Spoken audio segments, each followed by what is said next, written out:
எனது உயிரை காப்பாற்றியதற்காக மிகவும் நன்றி மகாதேவா. காமரூபேஸ்வரா, ஒருவன் மனதில் நம்பிக்கை கொண்டு விட்டால் சில சமயம் அந்த ஆபத்தான தருணங்களில் அந்த நம்பிக்கையே துணிவிற்கான காரணமாகி விடுகின்றது.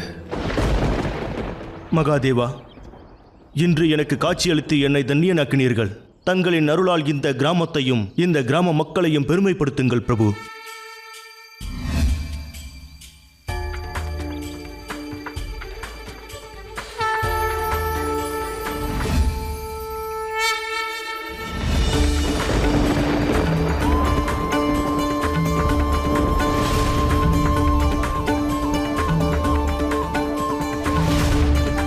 இந்த ஜோதிர்லிங்கமானது பீமாசுரனின் அழிவிற்கு பிறகு நிறுவப்பட்டது.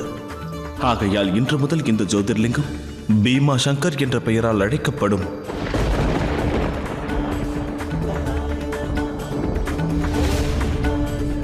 எவர் ஒருவர் இங்கு பக்தியுடன் வருகிறாரோ இந்த சிவம் அவருக்குள் இருக்கும் பழிவாங்கும் எண்ணத்தினை போக்கிவிடும். அவருக்கு மகாதேவரின் அருளும் கிடைத்துவிடும்.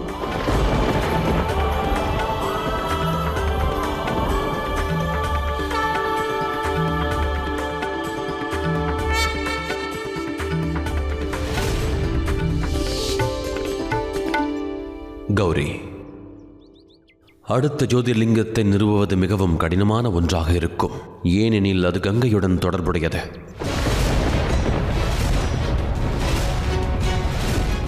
கங்கையா? ஆம் கௌரி. அசுரத்தாய் திதி உன்னுடைய எச்சரிக்கையை பொருட்படுத்தவில்லை என்றெண்ணுகிறேன். எனவே கங்கையை அவள் வசப்படுத்தி நமக்கு எதிராகவே செயல்படுவாள் என்றெண்ணுகிறேன். என்னை அழைத்ததற்கு காரணம் என்ன அசுரத்தாய் திதி? உன்னால் மட்டும்தான் என் வேதனையையும் என் துன்பத்தையும் புரிந்து கொள்ள இயலும். பிரபஞ்சத்திற்கு நான் தீங்கானவளாவேன். ஆனால் நீ என் சகோதரி அல்லவா?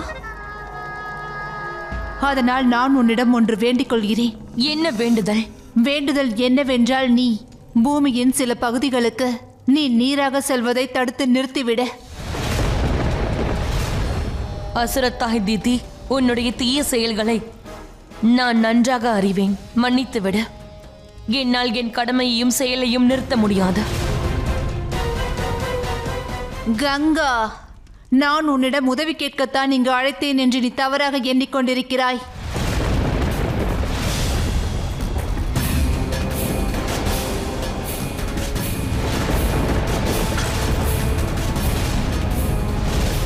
நீ அந்த சிவன் பார்வதிக்கு எதிராக நீ எனக்கு எந்த உதவியும் புரிய மாட்டாய் என்று நான் நன்றாக அறிவேன் கங்கா. ஆனால் நான் விரும்பிய அனைத்தையும் அடைந்து கொண்டே இருப்பதை நீ மறந்துவிட்டாய் என்று எண்ணுகிறேன். நீ செய்வது முறையல்ல திதி. உன்னால் என்னை மகாதேவர் மற்றும் மகா காளிக்கு எதிராக செயல்படுத்த வைக்க முடியாது. முடியாதா? நான் அசுரத்தாய் திதி ஆவேன். என் விருப்பப்படி உன்னை செயல்பட வைக்க என்னிடம் பல வழிகள் உள்ளது.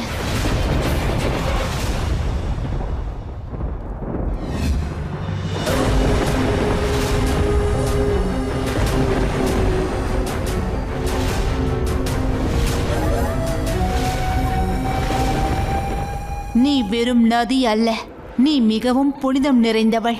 எங்கெல்லாம் நீ ஓடிக்கொண்டிருக்கிறாயோ அந்த இடங்களை எல்லாம் புனிதப்படுத்துகிறாய். ஆனால் ஒரு இடம் உள்ளது, அதை நீ புனிதப்படுத்துவதை நான் தடுத்தாக வேண்டும்.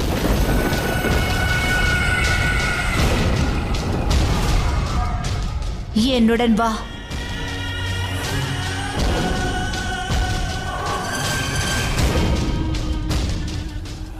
அந்த இடத்தை பார். இந்த இடம் புனிதமடைவதை நீ தடுத்தாக வேண்டும்.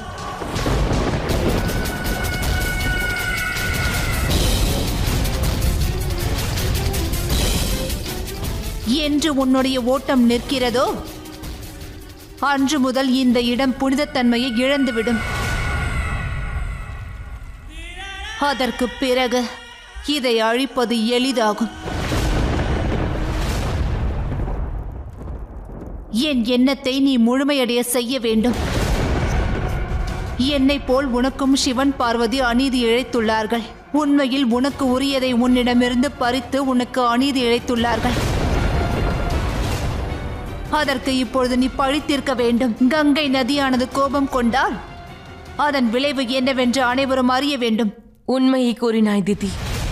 முன்னிருந்தே மகா காளியும் மகா தேவரும் நமக்கு எதிராக அநீதிகளை இழைத்துள்ளனர். ஆனால் இப்பொழுது நான் நம் இருவருக்காகவும் அவர்களை பழி வாங்குவேன். ஒருவேளை மகா காளியோ மகாதேவரோ உனது வழியில் வர முயற்சி செய்தால் அப்பொழுது என்ன செய்வாய்? கவலை கொள்ளாதே, அதற்கான தீர்வும் என்னிடம் இருக்கின்றது. நானும் அந்த இடத்தில் ஓடப் போவது இல்லை. மகாதேவரையும் மகா காளியையும் அந்த இடத்திற்கு செல்ல அனுமதிக்கப் போவதும் இல்லை. தாங்கள் கங்காதரன் அல்லவா மகாதேவா?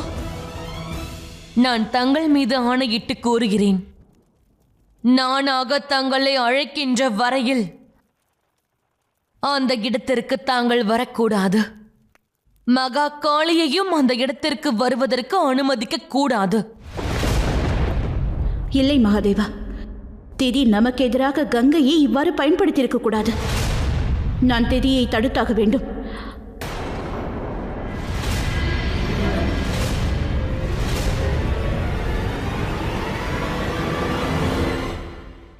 ஆனால் இப்பொழுது காலம் கடந்து விட்டது இல்லையா மகாதேவா? நமது சக்தியினால் ஒருவரை வசப்படுத்தி அவரது குடும்பத்திற்கு எதிராகவே அவரை செயல்பட வைப்பது அனர்த்தமான காரியமாகும். ஆனால் தந்தையே,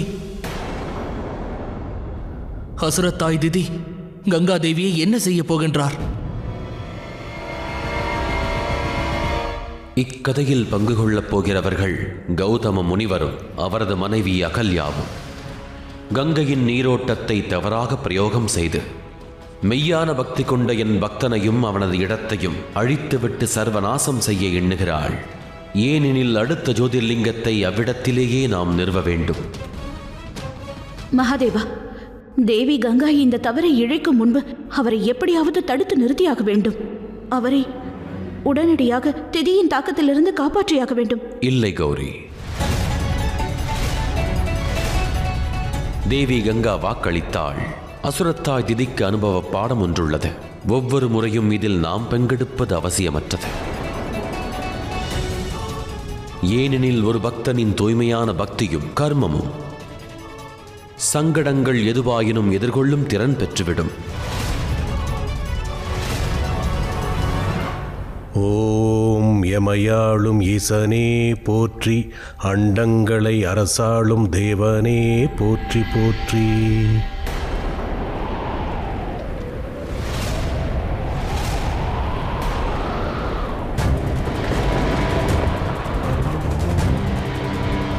என்ன இது?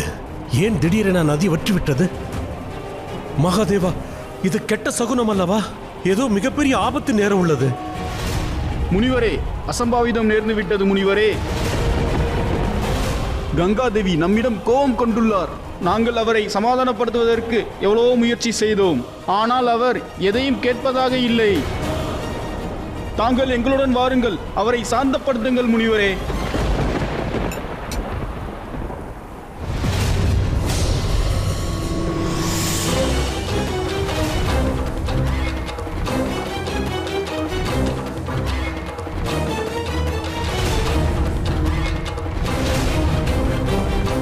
எங்கள் குற்றம் என்னவென்று கூறுங்கள் தேவி. தாங்கள் ஏன் இவ்வளவு கோபமாக உள்ளீர்கள்?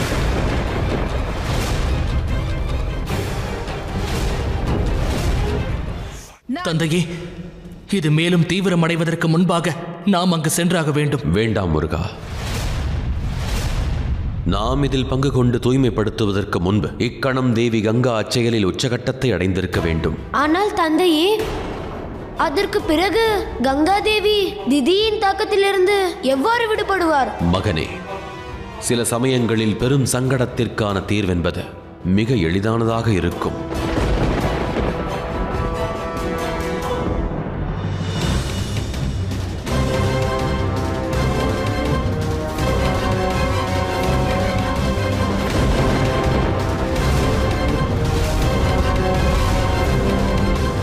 சாதாரண புல்லின் உதவியினால் தாங்கள் மீண்டும் கங்காவை பெருக்கெடுத்து ஓட வைக்க முடியாது முனிவரே. ஆனால் இந்த சாதாரண புல்லுடன் மகாதேவரின் பெயரும் அவரது சக்தியும் இணைந்து விட்டால் என்ன மாயங்கள் வேண்டுமானாலும் நிகழும் கங்காதேவி.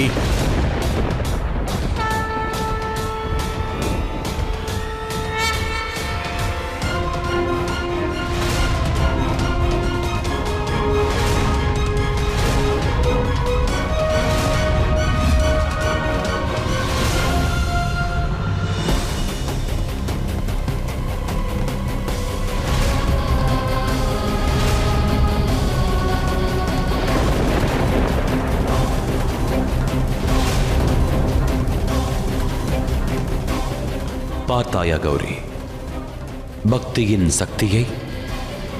தீய சக்தியின் தாக்கம் என்பது பசும் புற்களினாலேயே தடுக்கப்பட்டு விட்டது.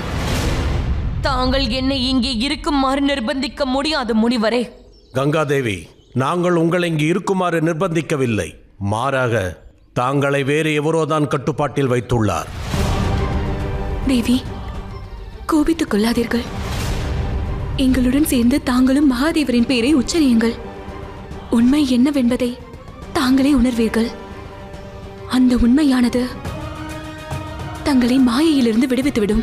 மகாதேவர் மற்றும் பார்வதி தேவியின் உண்மைகளை நான் முன்பே அறிவேன். தங்களில் எவரும் எனக்கு உண்மையை உணர்த்த வேண்டிய எந்த தேவையும் இல்லை.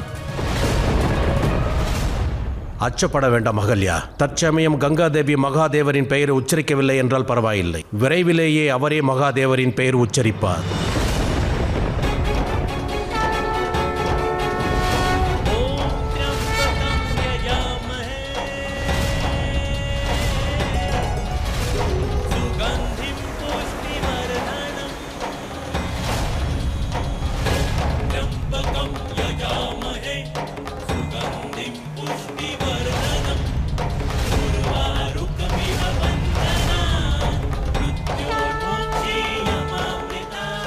ஓம் त्र्यंबकं यजामहे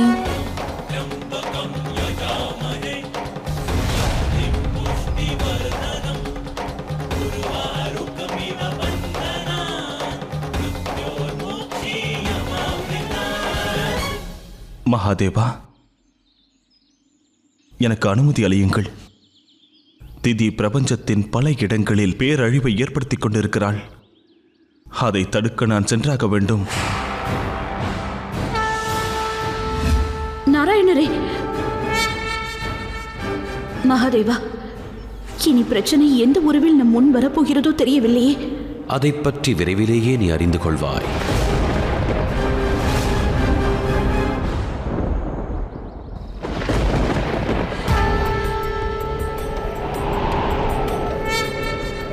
மகாதேவா, மகாதேவா, மகாதேவா,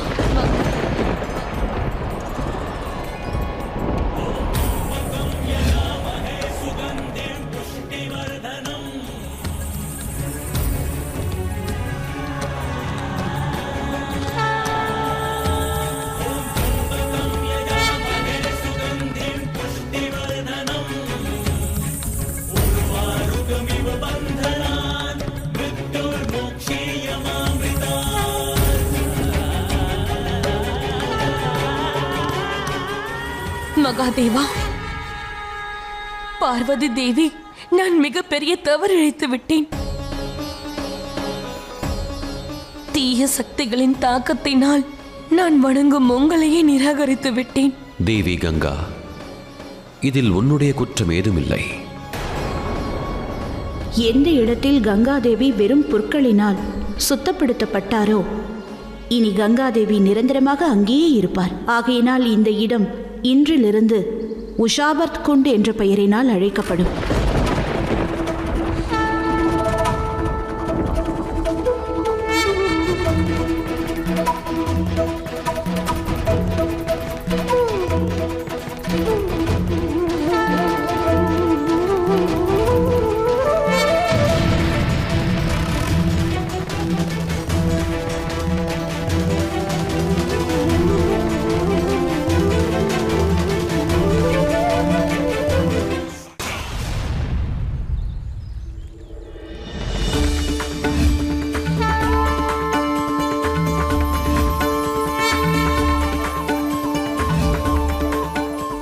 எந்த சிவலிங்கத்தை கௌதம முனிவர் வணங்கி வந்தாரோ இன்று முதல் அந்த லிங்கம் திரியம்பகேஸ்வரர் ஜோதிர்லிங்கம் என்ற பெயரால் அழைக்கப்படும்.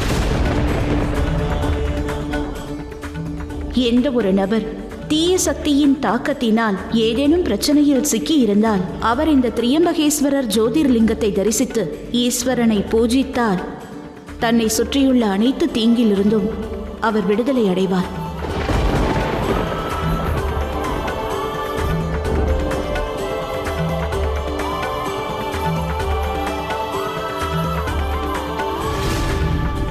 மகாதேவா. ஆம் கௌரி, உன்னுடைய உதவியின்றி அடுத்த ஜோதிர்லிங்கத்தை என்னால் நிறுவ இயலாது. ஆகட்டும் மகாதேவா, நான் தயாராக உள்ளேன். வாருங்கள் மகாதேவா, சகோதரர் நமக்காக காத்துக் கொண்டிருக்கிறார்.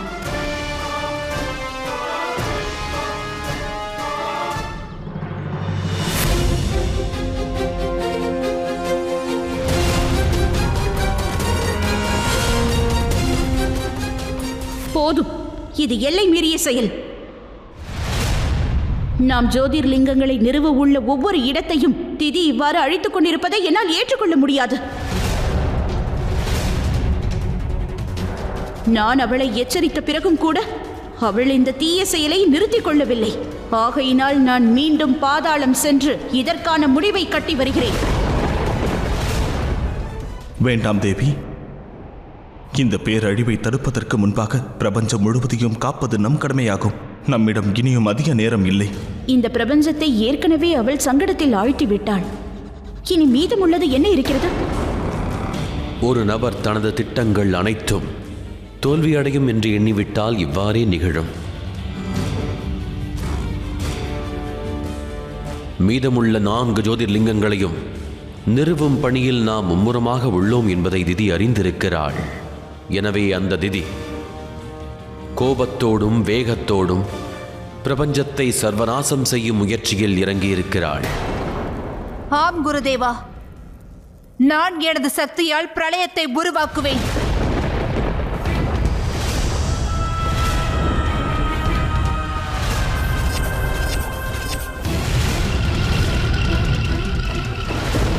நான் வாழ்நாள் முழுவதும் புரிந்த தவத்தின் பயன் மற்றும் அனைத்து சக்திகளையும் ஒன்றிணைத்து நான் இந்த பூலோகத்தை நிச்சயமாக அழித்து விடுவேன். அழியட்டும்!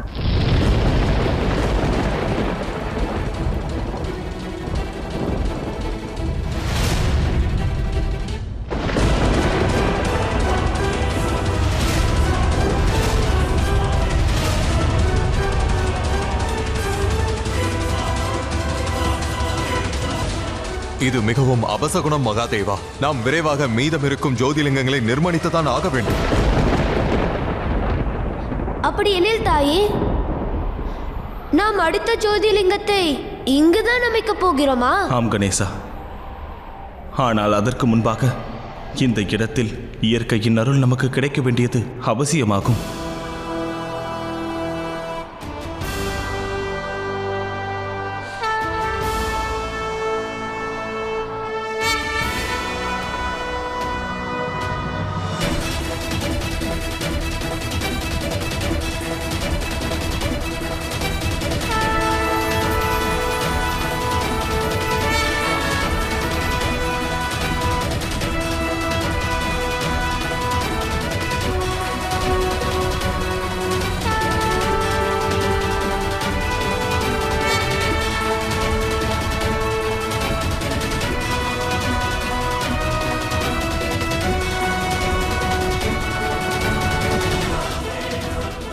நாராயணரே, இந்த இடத்தில் நிரந்தரமாக இயற்கையின் அருள் இருந்து கொண்டே இருக்கும். நன்றி தேவி.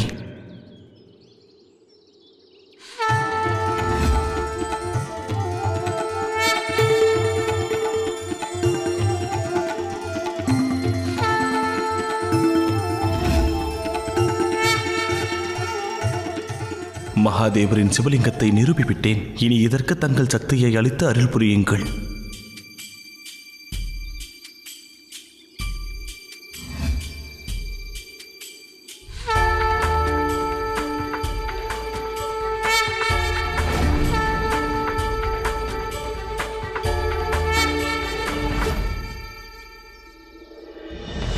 இவ்விடத்திற்கு மிகப்பெரிய சிறப்பொன்று உள்ளது. ஏனெனில் இவ்விடமானது நான் ஆராதிப்பதையும் என்னுடைய சக்தியானவளுக்கும் தொடர்புடையதாகும். என்னுடைய அம்சமானது இவ்விடத்தில் என்றும் வியாபித்திருக்கும். இந்த ஜோதிர்லிங்கத்தை இன்று முதல் இந்த பிரபஞ்சம் கேதார்நாத் என்ற பெயரால் அழைக்கும்.